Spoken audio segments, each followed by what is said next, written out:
Dear Shore School, as a part of the 150th anniversary, I've been asked to create a short video discussing what it's been like growing up in 2020 to 2024. Shortly following the end of the second COVID lockdown, in February 2021, I began reading William Goulding's The Lord of the Flies. The book explores the loss of childhood innocence as a group of boys are trapped on an island. They turn to their primal instincts, slowly losing sight of their main goals and dreams. A scene that would best exemplify this is where Simon is murdered.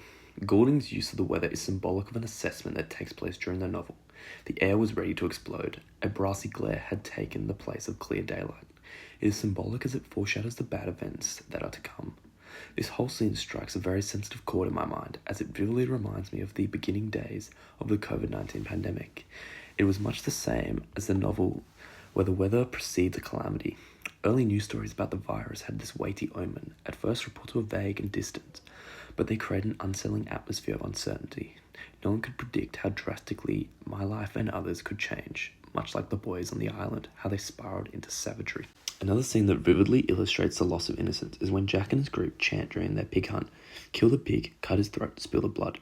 This phrase encapsulates the boys' transformation from disciplined school children into ruthless savages.